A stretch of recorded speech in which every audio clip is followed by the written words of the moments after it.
The structural conditions driving gold higher are deeply embedded in the global financial architecture, and they are not going away anytime soon. It carries centuries of trust, survival, and wealth preservation baked into its very identity.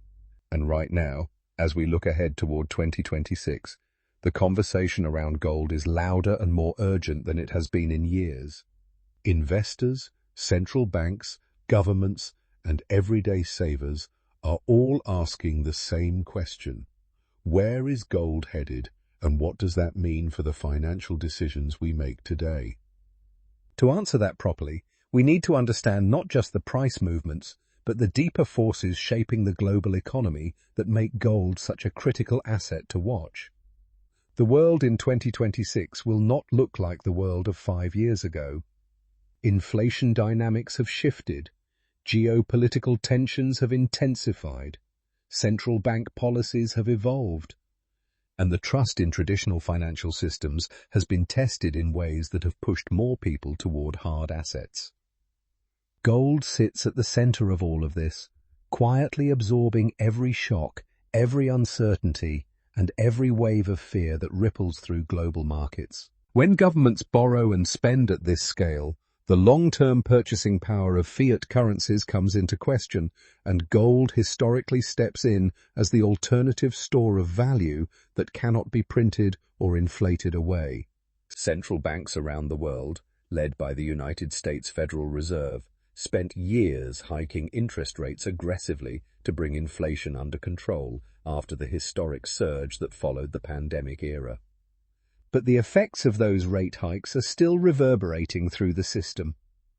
As we move into 2026, many analysts expect central banks to begin easing monetary policy more meaningfully, cutting interest rates as economic growth slows and the risk of recession becomes harder to ignore. This is where gold becomes extremely interesting. Historically, gold performs exceptionally well in environments where real interest rates are falling or negative. When the return on cash and bonds diminishes, the opportunity cost of holding gold drops significantly, making it far more attractive to investors. If the Federal Reserve and other major central banks pivot toward rate cuts in 2025 and carry that momentum into 2026, the tailwind for gold could be substantial.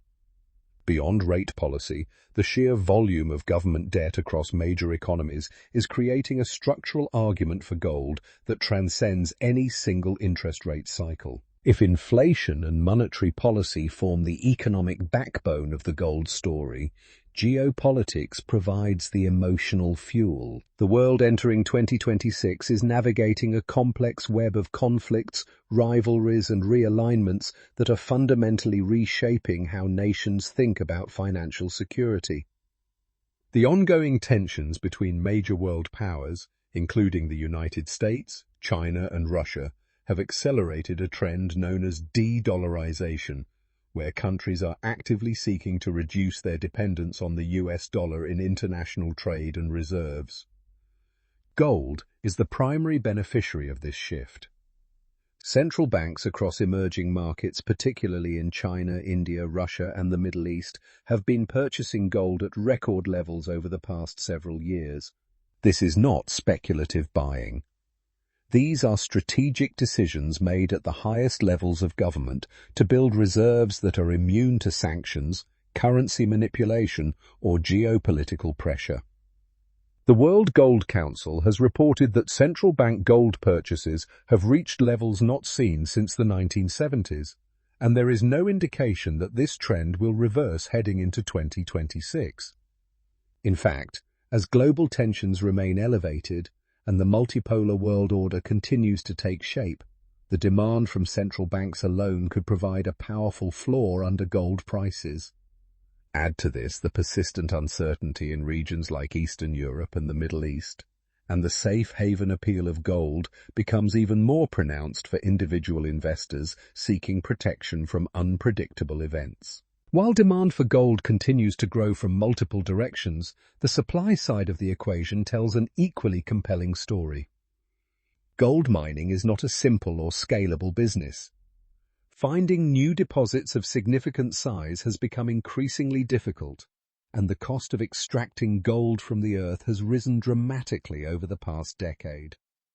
Energy costs, labor costs, environmental regulations, and the simple geological reality that the easiest deposits have already been mined all contribute to a tightening supply picture. Many analysts point out that global gold mine production has been relatively flat for several years, and there is little reason to expect a dramatic surge in output heading into 2026. New mines take anywhere from 10 to 20 years to develop from discovery to production, meaning the supply response to higher prices is extremely slow.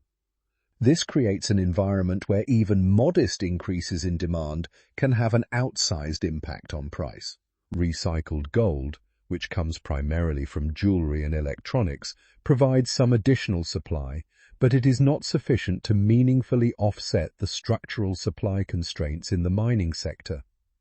The combination of flat or declining mine output and surging demand from central banks, investors, and consumers in growing markets like India and China creates a fundamental supply-demand imbalance that supports higher gold prices over the medium to long term. When it comes to specific price forecasts for gold in 2026, the range of expert opinion is wide, but the directional consensus is clear.